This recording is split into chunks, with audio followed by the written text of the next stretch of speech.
The cataclysm was not kind to Feralas. Much of Feathermoon's stronghold was lost to the floods, and refugees from Thousand Needles poured in, seeking respite.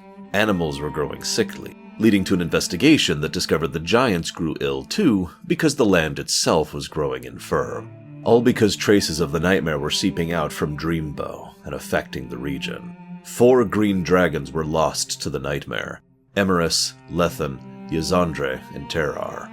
2 were slain. Yazandre was able to fight off the nightmare's influence long enough to assist the champions in luring and defeating Terrar, and thus cutting off the nightmare connection.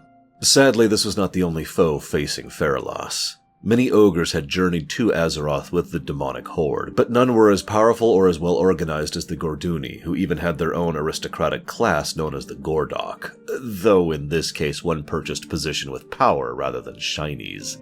This too was how their command structure worked. Anyone, for any reason, could challenge those above them, but they had to successfully beat, cow, or kill in order to claim the title. And of course they would have to defend it from anyone else who wished to similarly challenge them. Cho'Gall, long story, sought to recruit the Gorduni into the Twilight's Hammer, an effort that came quite close to succeeding before a joint effort of champions and Chandris Feathermoon injured Cho'Gall sufficiently to convince him to leave. Immediately in the wake of this, the champions present organized a 3-pronged assault upon Eldrith Thalas and its 3 wings. Eldrith Thalas was a former highborn city, crafted to keep Queen Ajara's arcane trinkets for study and development under the watchful eye of the Chandrilar. In more modern times, the city was redubbed by the ogres as Direwall. To the east, the first thing the champions saw was a cowardly demon and corrupted foliage. Further in was a sad remnant of days past, a blood elf who, during the mana drought between the Third War and the reignition of the Sunwell, had wandered here and used the corpses of her victims to drain demonic power to sustain herself. Herein she remained, drunk on fell power like so many before her.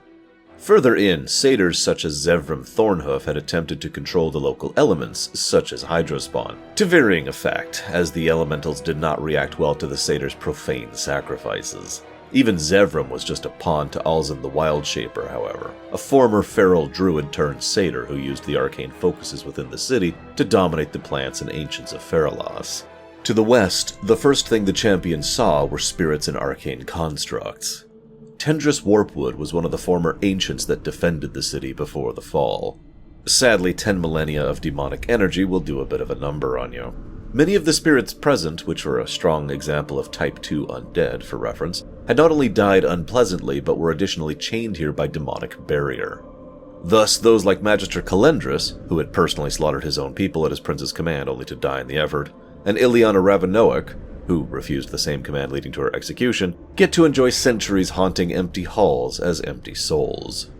At the heart of the western wing was Imolthar, a void terror, summoned and imprisoned here millennia ago to feed the arcane hunger of Chandrilar at the behest of their prince, Tortheldrin. It can be argued if Tortheldrin was always evil or not, but one way or another, the constant exposure to demonic energies did not help anything. Some 12 centuries ago, he ordered many of his own populace slaughtered simply to reduce the number of people left to enjoy feeding on fell power. As a brief aside, many of the surviving Chandrilar who escaped or fled are those who eventually found their way back to Darnassus, to teach a younger generation of night elves the ways of arcane magic. All that remained was the North Wing, where the first thing the champions saw were, ogres. Lots of them. Specifically the Gordok elite, who feasted and battled their days away. The outermost guard, Moldar, found a discarded piece of armor from King Gordok and believed himself blessed at being the arm-wrestling champion 6 years running. Some might dismiss Stomper Krieg as a drunk, but they would be fools to dismiss him in combat, as the Drunken Master is actually one of the deadliest and meanest of all the Gordok. Guard Fengus believes he will one day meet his one true love while on duty. And thus, naturally, he spends every waking hour patrolling the halls, hopeful.